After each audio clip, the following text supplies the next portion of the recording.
The heavy wooden doors of the congressional hearing room slammed shut behind Jasmine Crockett as she walked to her seat. The room was packed. Cameras lined the back wall, their red recording lights blinking like warning signals. Reporters whispered urgently, their fingers flying over keyboards, sending real-time updates to millions watching across the country. Outside, the sound of distant protests echoed through the marble halls. Some were shouting to defend Crockett. Others were demanding her immediate removal. Jasmine Crockett sat upright, her back perfectly straight, her hands resting on the desk in front of her, but her fingers trembled slightly. She knew the weight of this moment. She had been called before the House Ethics Committee, not just as a congresswoman, but now as the accused. Allegations against her were flooding every news channel, an aggressive social media post, a heated podcast episode, and a public outburst, where she was accused of threatening former Attorney General Pam Bondi. The media had already chosen sides. Some painted her as a dangerous radical who crossed a line. Others defended her as a brave woman standing up to a broken system. But none of that mattered now. What mattered was what would happen inside this room. Across from Crockett sat Republican Harold Vance, the chairman of the Ethics Committee. His cold eyes watched her carefully, like a man already sure of the ending. He had a reputation for being precise, sharp, and merciless. Crockett suspected he had more than just ethics on his mind. Something about his speed in moving this hearing forward. The silence from those who usually supported her. It all felt like something was planned. Then the doors opened again. Pam Bondi walked in, confident and unshaken, followed by her legal team. She looked directly at Crockett and gave the smallest smile.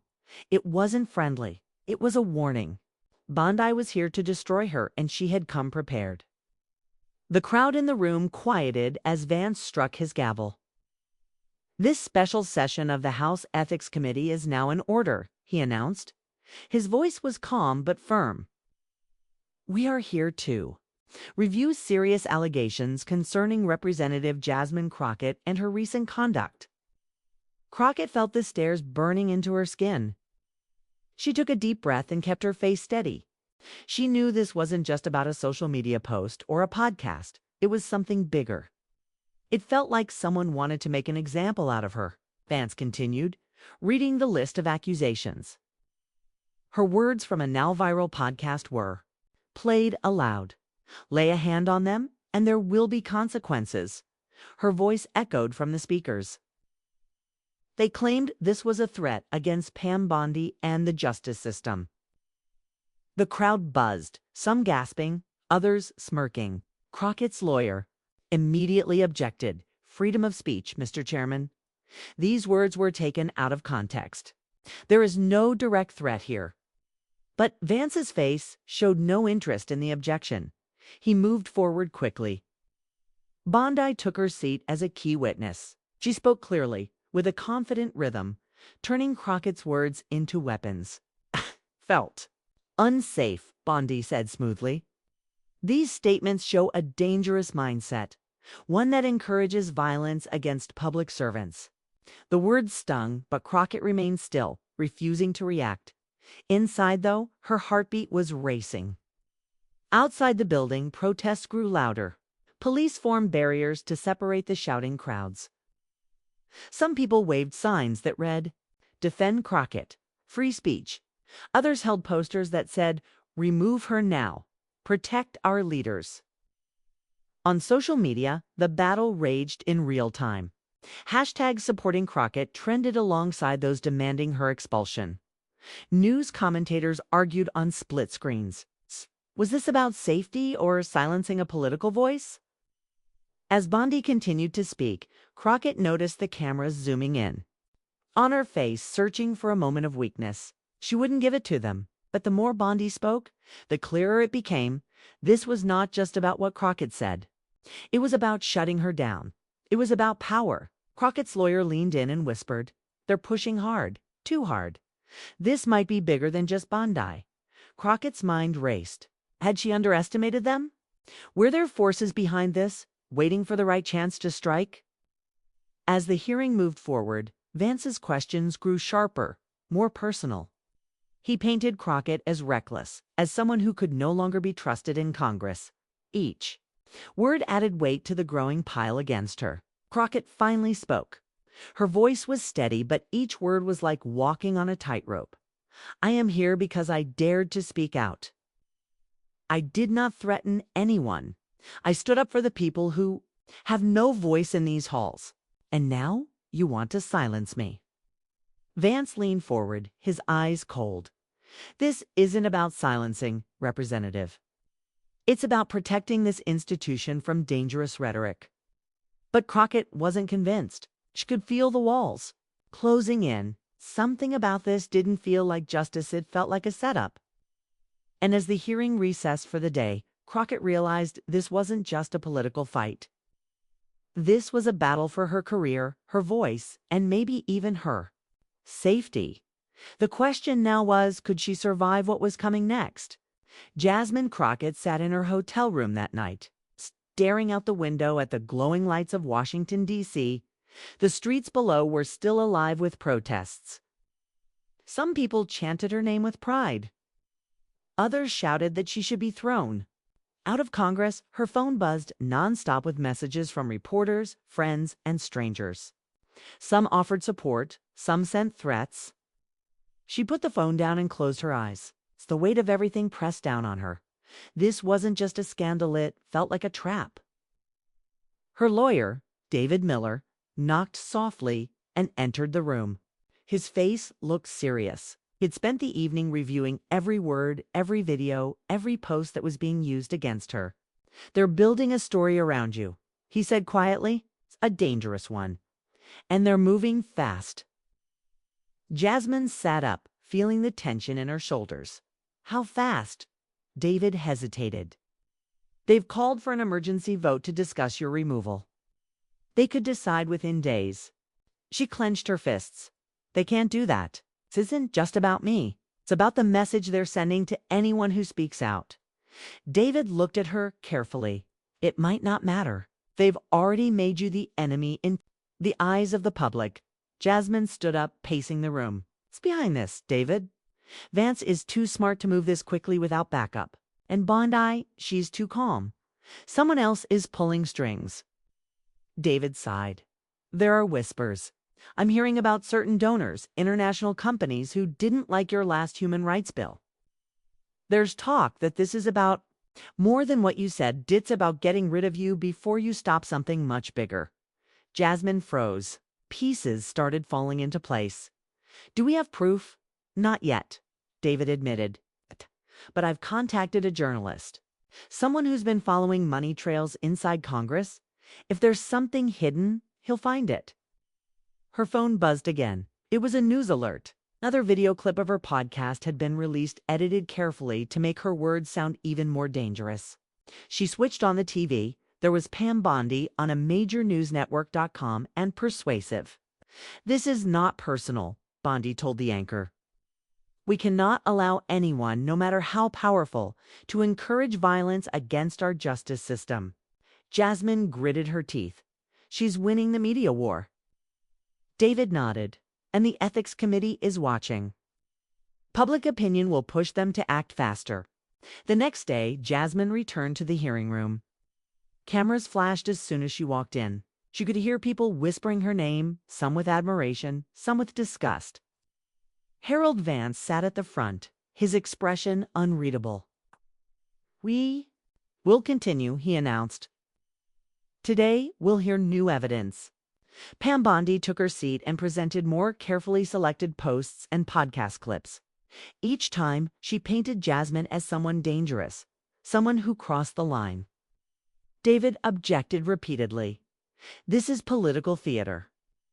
The full recordings show no threat, but the committee wasn't listening.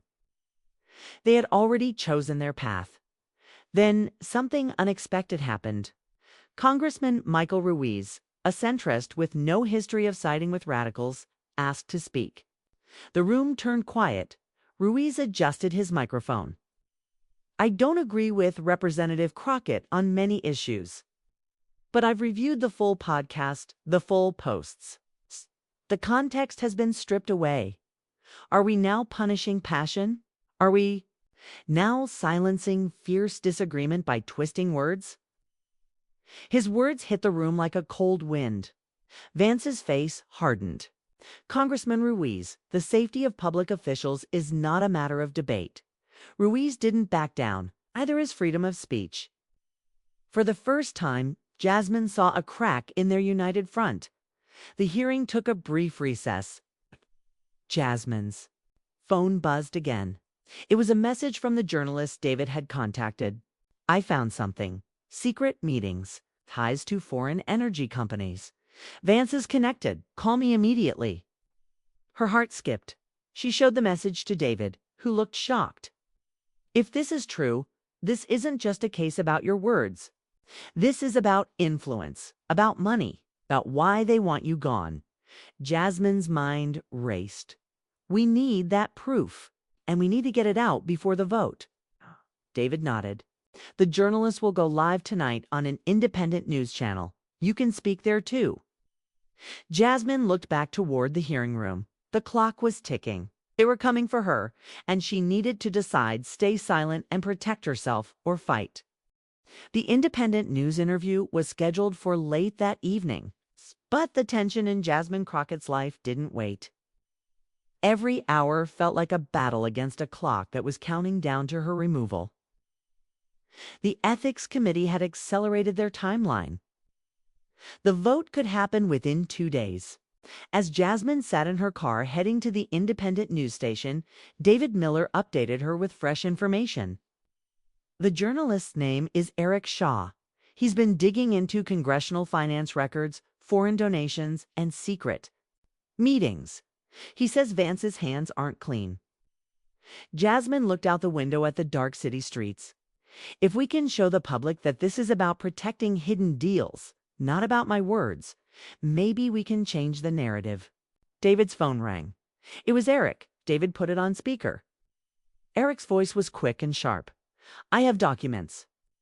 Meetings between Vance's office and executives from a major Eastern European energy company. Big payments funneled through.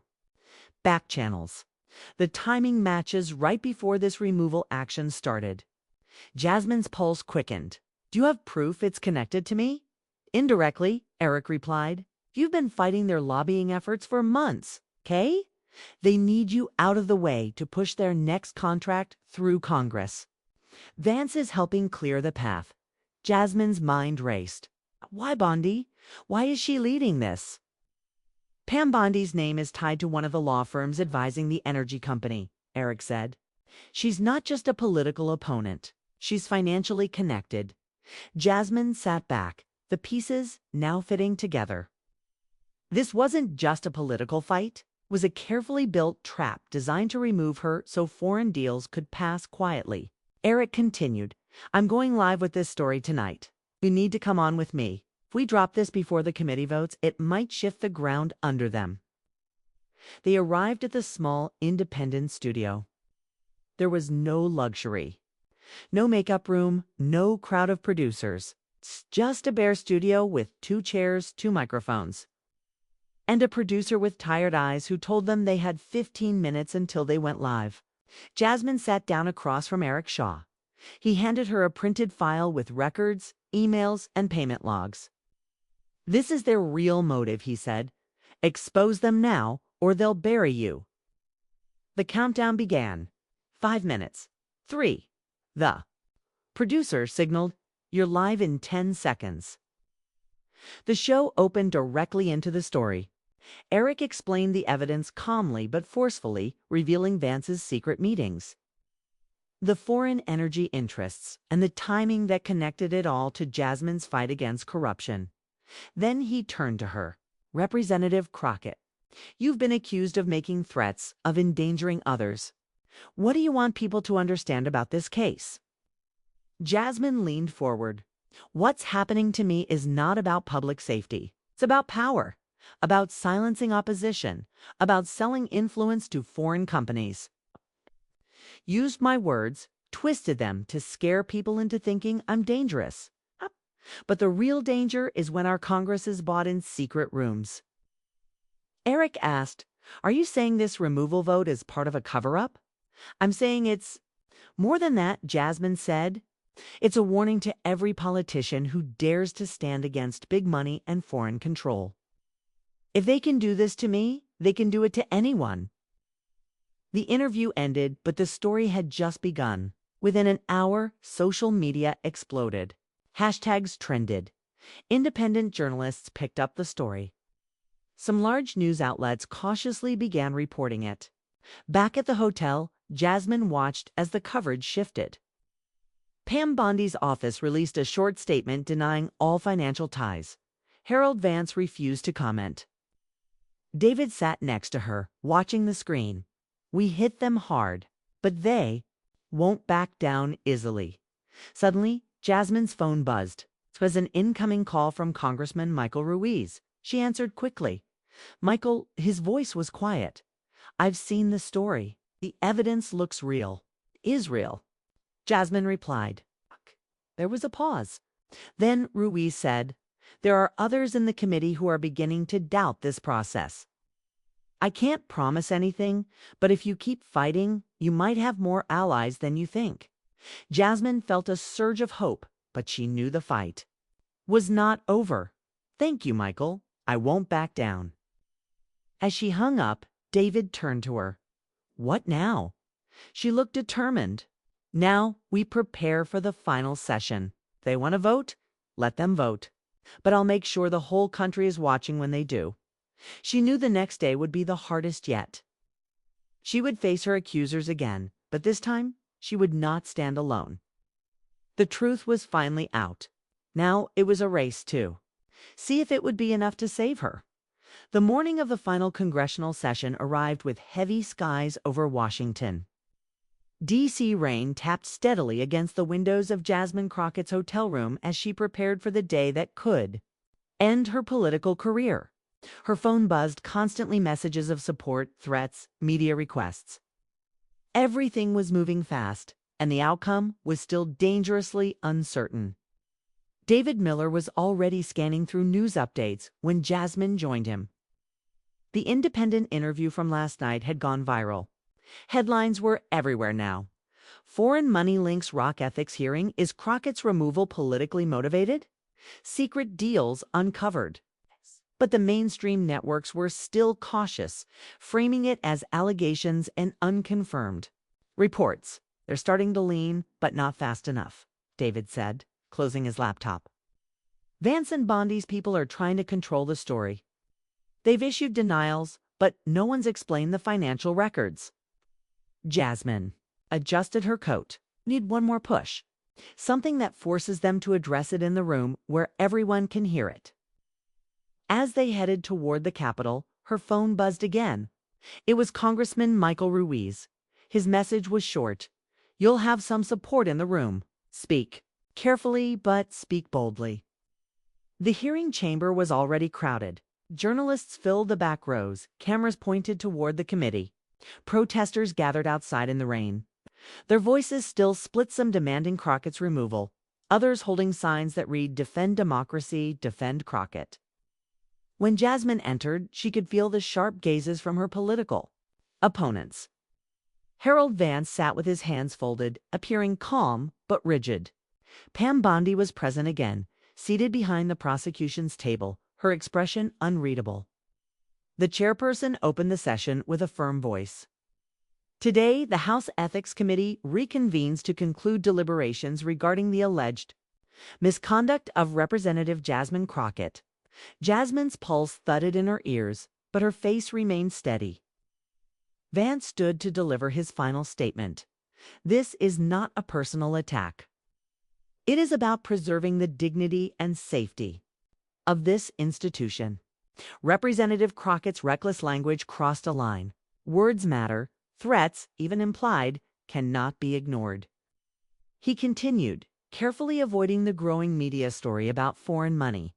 When it was Jasmine's turn, she rose slowly. Every camera zoomed in. Every reporter leaned forward. "Mr. Chair," she began, "I stand accused of using dangerous language. I accept that words carry power, and I take responsibility for my words. But I ask this committee to consider what words are not being spoken in this room. Words about money, about influence, about the secret meetings that some of my accusers have conveniently forgotten to disclose. She paused as murmurs rippled through the chamber. Last night, evidence was made public records of foreign energy executives meeting with congressional offices. Funds moving through back channels and deals that only make sense if I, and voices like mine, are removed from this institution. Vance's jaw tightened. This is a distraction, an attempt to shift the focus. Jasmine cut in, her voice steady but rising in strength. It's not a distraction when the integrity of this body is at stake. It's not a distraction when the very people pushing for my removal are the ones who stand to benefit financially from silencing me. She turned directly toward Vance. You've called me a danger to Congress. I believe the real danger is when foreign money buys silence. When we let our political opponents be erased, not for misconduct, but because we dared to stand in the way of corruption. The room fell into tense silence. Even Pam Bondi, usually quick to strike back, remained still. The chairperson cleared his throat. Representative Crockett, are you prepared to submit these documents to the committee? I am, Jasmine replied, handing a file to the clerk.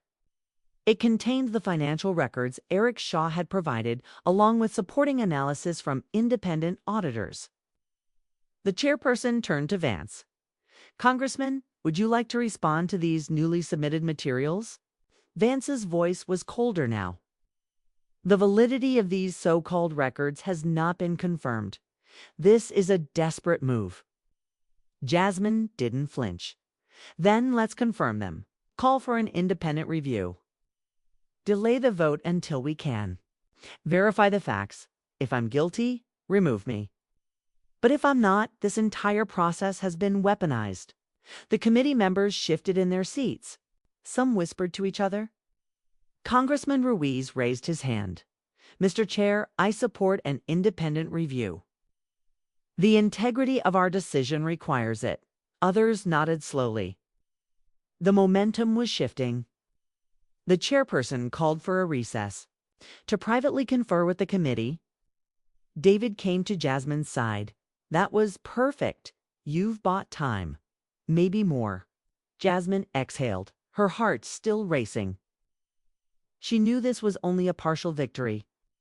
The fight was not. The recess dragged on longer than anyone expected. Jasmine sat quietly, her hands clasped tightly on the table in front of her. David leaned in and whispered, "They're scrambling." They didn't think you would fight back like this, they thought. Today would end with a quick vote. She didn't respond, but her eyes remained locked on the committee doors. Every second that passed felt like a battle between power and truth behind those closed walls. The journalists outside the chamber were already reporting the shift. Headlines flashed across news feeds. Crockett's evidence, Holt's vote. Foreign money tied to ethics accusers. Emergency review demanded in-house hearing. Pam Bondi sat back in her chair, scrolling on her phone, her lips pressed into a thin line. She wasn't the type to panic. She was waiting, calculating. Jasmine knew Bondi wouldn't go down quietly. Finally, the committee members returned. The chairperson's expression was unreadable as he called the room to order. Everyone leaned forward, the tension cutting through the air like a wire stretched to its breaking point. The committee, the chairperson, began slowly, has reviewed the request for independent analysis of the submitted documents. Given the gravity of the allegations and the potential implications, we are postponing the vote on Representative Crockett's removal until a third-party investigation is conducted. The room erupted in quiet gasps and hurried whispers. Jasmine closed her eyes briefly, feeling a wave of relief mixed with the deep understanding that this wasn't over. It was only delayed. Harold Vance stood immediately.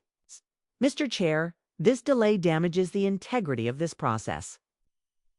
We cannot allow a political stunt to derail the necessary action. The chairperson's voice remained firm. Integrity. of this process requires that all evidence be examined fully. This is not negotiable. Pam Bondi finally spoke, her voice smooth but sharp. And if these documents turn out to be inconclusive, what happens then? Do we continue to tolerate representatives who threaten the system from within? Jasmine answered, if the documents are inconclusive, you'll still have to live with the fact that this country saw you attempt to silence someone without a fair process. Bondi's eyes narrowed, but she said nothing more. As the session ended, David guided Jasmine out quickly, knowing the press swarm was waiting just beyond the doors. Reporters shouted questions, cameras flashed in rapid bursts. Representative Crockett, do you think you've beaten the removal effort? Do you believe Congress is compromised? Do you have more evidence? Jasmine stopped briefly, meeting the eyes of the closest journalist. This isn't just about me. It's about whether the truth matters anymore in this country, whether power can be challenged. Not backing down. She and David pushed through the crowd and exited into the cold rain. Across the street, protesters on both sides were still shouting. But now, more voices seemed to be rallying behind her. Signs that once demanded her removal were starting to disappear. That night, she met with Eric Shaw again in a quiet underground parking garage. The risk was still high, but their plan had worked at least for now. You did well, Eric said, leaning against a concrete pillar. The documents were real. But you should know, you've stirred up something much bigger. The name's tied to those accounts, they lead further than Vance and Bondi. You've touched something international. Jasmine frowned. How far? Eric handed her a small flash drive. European energy companies, off-the-books deals connected to government contracts and private security firms. This is no longer just a political game. There are people watching you now who don't operate within our laws. David's eyes widened. You're saying this goes beyond Congress? Eric nodded. This is global. You've walked into a shadow war. Jasmine took the flash drive, her grip tightening around it. Then I need to know everything. And I need to survive long enough to expose it. Eric's voice was serious. That's going to get harder from here. As he disappeared into the darkness, Jasmine realized the battle she thought was centered in Washington was now far bigger, far more dangerous. She was not just fighting political enemies, she was challenging a hidden network that would do anything to protect its power. As she walked back to her car, the rain poured harder, but her steps were steady. She had crossed a line that could not be uncrossed. Now she would have to decide how far she was willing to go to finish what she had started, the next morning. Jasmine sat in her office, staring at the small flash drive Eric had given her. She hadn't slept every hour since the committee hearing.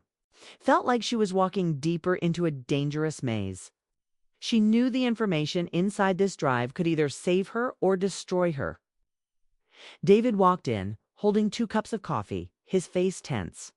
The committee's still frozen. News outlets are split. Some call you a hero, others say you're reckless. Jasmine took the coffee but didn't drink. It's not about the committee anymore. Eric's right. There's something bigger. David leaned in, lowering his voice. How big? Jasmine finally plugged the flash drive into her secure laptop. Files opened, instantly bank statements, internal memos. Wire transfers routed through hidden accounts in Luxembourg and Dubai. Energy contracts linked to European companies. Backdoor security agreements and names of politicians, not just in the U.S., but in multiple countries. Her heart sank as she recognized one of them, a senior White House advisor. Another was a sitting senator she once trusted. They're all connected, she whispered. This isn't just about removing me. This is about controlling policies, manipulating governments, moving billions under the radar. David's eyes scanned the files over her shoulder. If you go public with this, you won't just lose your seat. You could disappear. I know, she said quietly. Her phone buzzed. A text from an unknown number. We see you. Stay quiet. Or suffer. David saw it too. They're watching already. Before she could react, another call came in. Eric, you need to leave your office now. Someone tipped off a security unit that you're carrying classified material. They'll twist it to make you look like a threat to national security. Her chest tightened. How long do I have? Minutes, Eric said firmly. It's good. There's a car waiting in the alley. Go. Without hesitation, Jasmine grabbed the laptop and flash drive, and they moved fast. David blocked the side door as they slipped out the back into the cold morning air. A black SUV waited with tinted windows. As they jumped in, the driver, a contact of Eric's, sped away. From the rear window, Jasmine saw federal agents entering her office. She had escaped just in time. In the moving car, Eric's voice came through a secure line. You've shaken the right people. They're not going to stop. It's only one play now. You need to control the story before they do. Jasmine understood. I have to go live. Exactly, Eric said. But not through the regular networks. They can silence that. Let's go through an international platform with no ties to U.S. corporate media. David was already searching. There's a contact at Al Jazeera English. They've been following the ethics hearings. If we can get them the story first, it'll be global before Washington can suppress it. Jasmine took a deep breath. Set it up. I'm doing this. Over the next few hours, they moved between safe locations while preparing the evidence. For release, every step was a race against time. Every phone call could be tracked. Every contact could be a leak. Finally, the interview was scheduled. Jasmine would speak live from an undisclosed location. Her face would be broadcast across the world. Before the cameras rolled, David looked at her. Are you ready for this? No, she admitted. But I'm doing it anyway. When the red light blinked on, Jasmine stared into the lens. My name is Representative Jasmine Crockett. What I'm about to reveal is not just about me. It's about an international network of power and money that has infected our politics. She laid out the evidence, the secret contracts, the offshore accounts, the manipulation of congressional actions, the silent partnerships between politicians and global corporations. The anchor, stunned by the scale of the story, asked, Do you fear for your life now that you've made this public? Jasmine answered without hesitation. I fear more for my country if I stay silent. The broadcast went viral within minutes. News outlets worldwide picked it up. Hashtags supporting Jasmine trended across platforms. International watchdog groups called for independent investigations. But as Jasmine and David packed to move again, Eric's warning came through. You've made it public. That's good.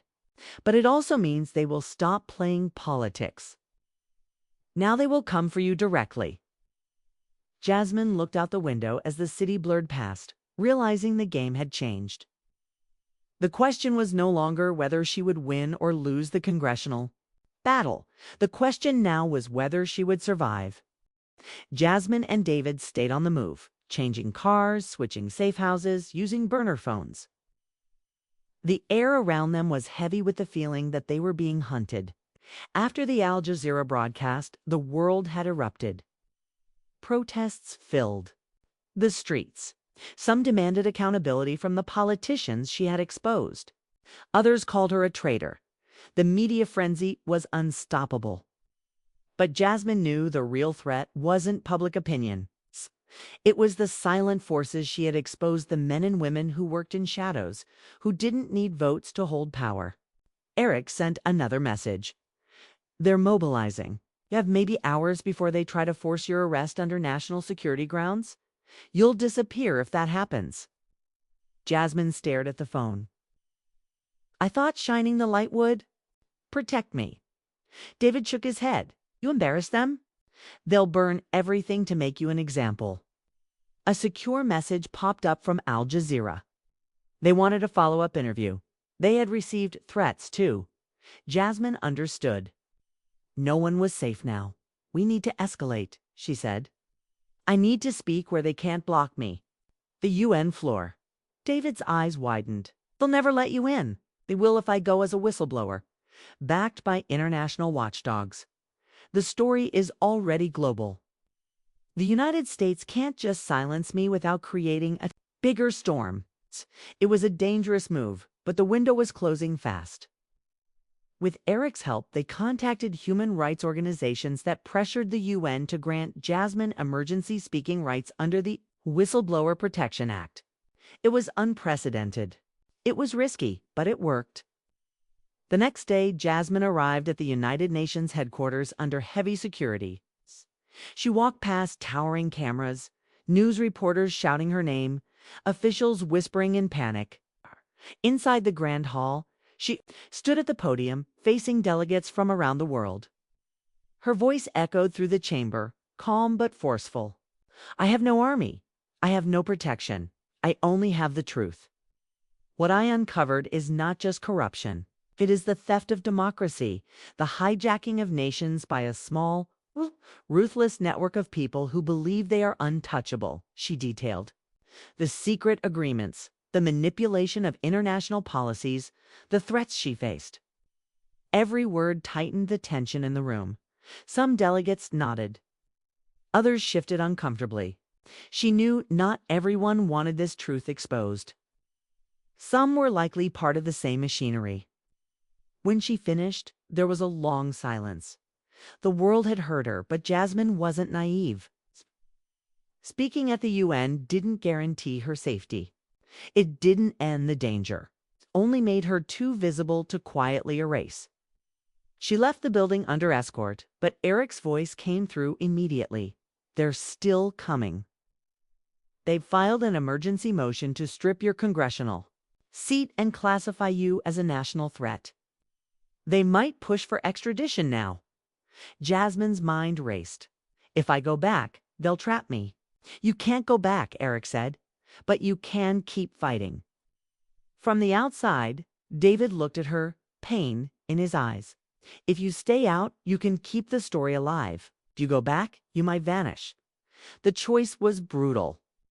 Her home, her life, her seat in Congress all gone if she stayed away. But her survival and the chance to keep exposing the truth depended on her escape. That night, as the city lights of New York flickered in the distance, Jasmine boarded a flight under a false identity. She wasn't running. She was repositioning. From safe locations across Europe, Jasmine began releasing more files, more connections, more truths. The network she exposed scrambled to contain the damage, but it was too late. Journalists, investigators, and even former insiders began coming forward. Jasmine's name became a symbol not just in America, but globally.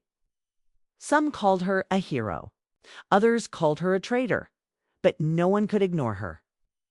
In secret recordings leaked months later, powerful officials were heard asking, who let her speak at the UN? Who let her slip through? The answer was silence. From the shadows, Jasmine kept pushing. She knew she could never return to her old life. But she had built something larger, a movement, a crack in the system that couldn't be sealed. And somewhere in a quiet European cafe, Jasmine watched the news reporting the resignations, the arrests, the growing international pressure. Her fight was far from over. But for the first time, she felt like the tide was turning. And she was not alone.